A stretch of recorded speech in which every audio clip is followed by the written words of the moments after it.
Olá, vamos dar continuidade agora falando sobre as coagulopatias, que inclui distúrbios de coagulação e hemorragias. Nas hemorragias, o sangue não coagula rápido o suficiente, resultando em um sangramento contínuo e excessivo. Nos distúrbios de coagulação, já é o contrário. O sangue coagula muito rápido e pode resultar na formação de coágulos nas veias ou nas artérias, causando problemas como a formação de trombos. Certo? A coagulação sanguínea é um processo extremamente importante para o bom funcionamento do nosso organismo. Permite a resposta e regeneração dos tecidos danificados, porque através do sangue há justamente a produção de mecanismos que possam restabelecer a função da pele, por exemplo.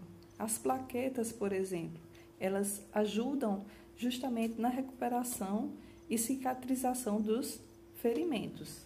Então, se a coagulação sanguínea não estiver ocorrendo de uma forma correta, há vários problemas. Por exemplo, uma pessoa que tem problemas de coagulação sanguínea, ela tem dificuldade, se caso for necessário fazer alguma cirurgia, ela vai ter dificuldades e às vezes precisa fazer um tratamento antes para que possa realizar a cirurgia, certo?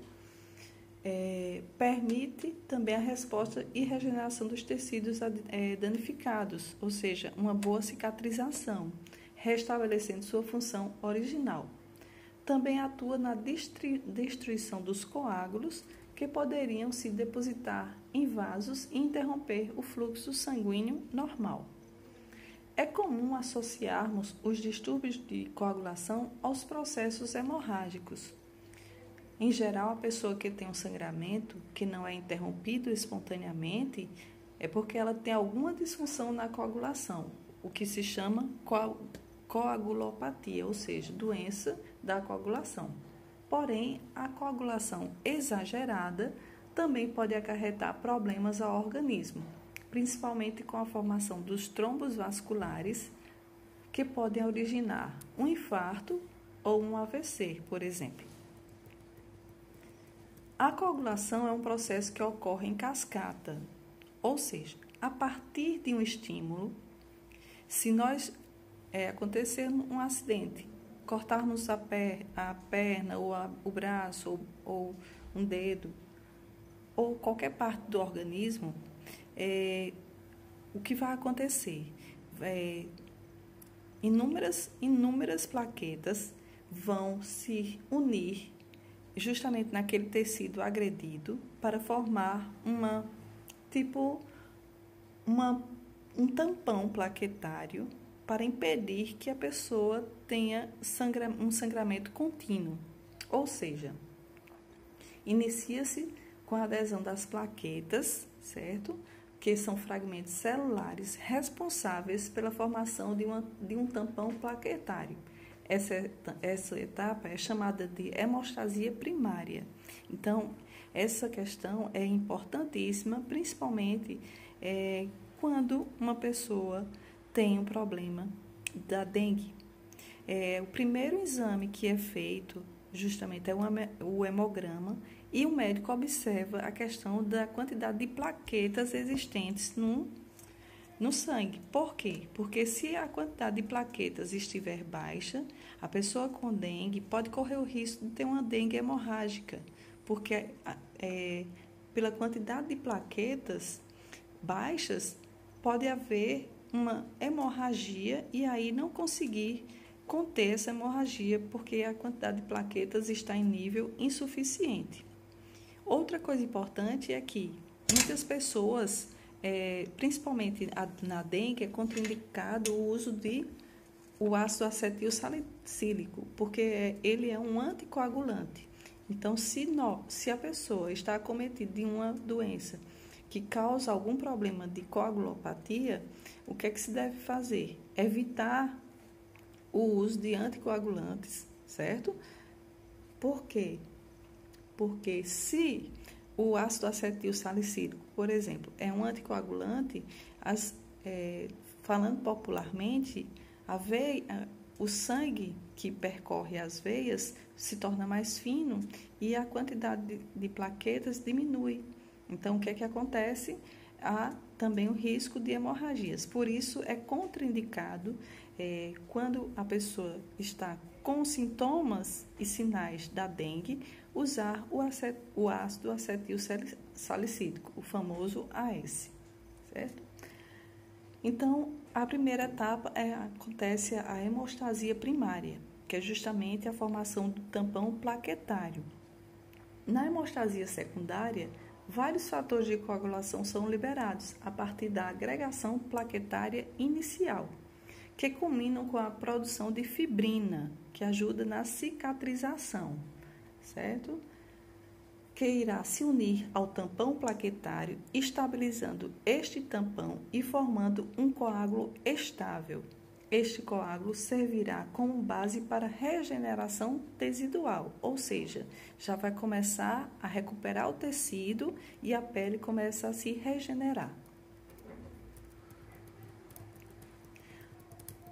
A hemofilia é uma doença genética na qual há uma deficiência na produção de um fator de coagulação. Ela é exclusivamente masculina e tem problema ligado ao cromossomo X e pode levar a hemorragias intramusculares e intraarticulares, que desgastam primeiro as cartilagens e depois provocam lesões ósseas. Os principais sintomas são dor forte, aumento da temperatura e restrição de movimento. As articulações mais comprometidas costumam ser joelho, tornozelo e cotovelo. Então, é necessário fazer uma avaliação da coagulação sanguínea, principalmente em casos para descobrir se uma pessoa tem problemas de coagulação. Por exemplo, se uma pessoa for fazer uma cirurgia, quais são os exames mais solicitados frequentemente? O hemograma, o tempo de sangria, o tempo de coagulação, a glicemia de jejum, o fator RH, certo? Por que precisa desses exames? Porque é através desses exames que o médico vai verificar como está a quantidade de hematócritos, de hemoglobina, de plaquetas, se está no nível normal para realizar a cirurgia. Caso não esteja em nível adequado, o médico suspende a cirurgia e aí, se for uma cirurgia, no caso, eletiva, que pode esperar, e aí trata-se desse problema e depois faz-se a cirurgia. Há também, se no caso for um caso de urgência que precise fazer a cirurgia de imediato, o que é que acontece? Há a solicitação de várias bolsas de sangue. Para quê?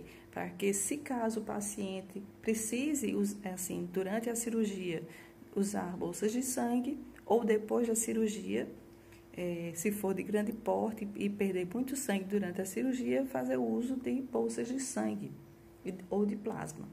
Então, a necessidade de uma avaliação da coagulação sanguínea se dá normalmente por análise pré-cirúrgica, como eu falei, os exames, né? Investigação de hemorragias, os usos de medicamentos anticoagulantes, pacientes que têm predisposição para distúrbio da coagulação, no caso como a questão da hemofilia no sexo masculino, e os exames que podem ser solicitados para avaliação da coagulação temos tempo de protombina, TA e UTP, tempo de tromboplastina parcial ativada, contagem de plaquetas, a prova do laço, que é muito usada quando as pessoas chegam com sintomas de dengue, se faz a prova do laço, que usa-se o manguito do esfíncter do aparelho de pressão. Então, usa-se o manguito e a braçadeira, onde infla no braço e conta mais ou menos 5 minutos, conta-se com a braçadeira inflada E aí faz um círculo e mede quantas petequias, quantos pontinhos em determinada extensão do braço fica, e aí verifica-se. Isso é a chamada prova do laço. O tempo de sangramento e o tempo de coagulação. Cada um dos exames citados acima tem uma indicação, dependendo do tipo de suspeita clínica que o médico apresenta.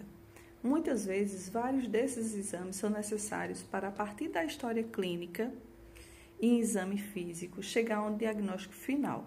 Procurar um médico para avaliação, ele saberá quais exames são indicados para o caso e pode interpretar os resultados de maneira mais adequada.